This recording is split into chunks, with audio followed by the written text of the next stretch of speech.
Thank you, Mr. Chairman. When General Miller appeared before this committee at his nomination hearing in 2018, I quoted 4 previous Defense Department leaders who'd come before this committee and proclaimed that we had finally turned the corner in Afghanistan. I said that we had turned the corner so many times that we were going in circles. That was in 2018. And for years before that, DoD leaders told this committee and the American people about the progress we were making. But as we know from the Afghanistan papers published by the Washington Post, that simply wasn't true. As early as 2006, senior leaders knew that the Afghan government under Karzai had, quote, self-organized into a kleptocracy, end quote. And in 2010, David Petraeus reportedly said in a Situation Room meeting that the Afghan government was a, quote, criminal syndicate. Dr. Nasser, do you think that a kleptocratic government that acts like a criminal syndicate is likely to win and maintain genuine support from the population? No, Senator, it did not. And as I said in my testimony, when we had mission creep from fighting terrorism to state building in Afghanistan, and the amount of money that we put into it actually created circumstances that made the war more difficult. So I actually want to go directly to that point.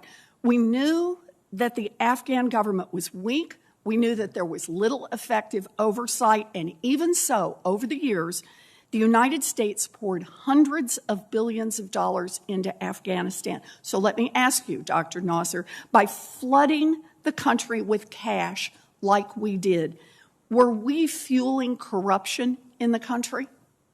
Yes, the corruption obviously was based on the money that came from the outside. There was no money within Afghanistan itself, and that did cause unhappiness. It caused disgruntlement, and it did help Taliban recruitment going forward. And part of the legitimacy problem of the Afghan government is corruption. And I think in the collapse of the Afghan security forces, we saw that again, that most of the money that was supposed to go to salaries lined the pockets of commanders. We also know that the public military assessments of the Afghan National Security Forces were wildly inaccurate. In 2008, General David McKiernan said, quote, I will report to you that the Army is on the right path. The Afghan Army has good soldiers. We are developing that Army from scratch.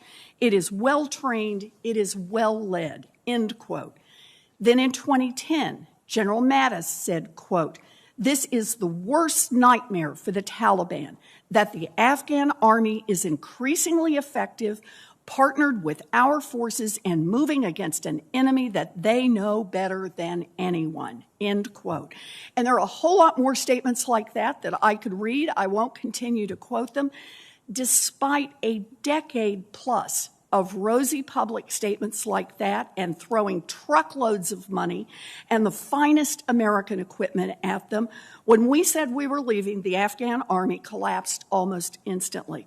So, Mr. Jocelyn, given how quickly the army collapsed, do you think they would have been able to truly stand on their own with just another few months or years of American assistance and training? It's tough to answer in years, months, definitely not, another year, probably not. There were a lot of problems baked in here. I mean, we shared, Senator, you were reading all these comments from the generals. Long War Journal, the publication I run, we've been documenting this for years, that there were all sorts of rosy assessments that were given that did not match what we were documenting. So we're, in agreement. So we spent $80 billion training and equipping the Afghan National Security Forces. Let me ask you, Dr. Nasser, that's taxpayer money. Was that money well spent?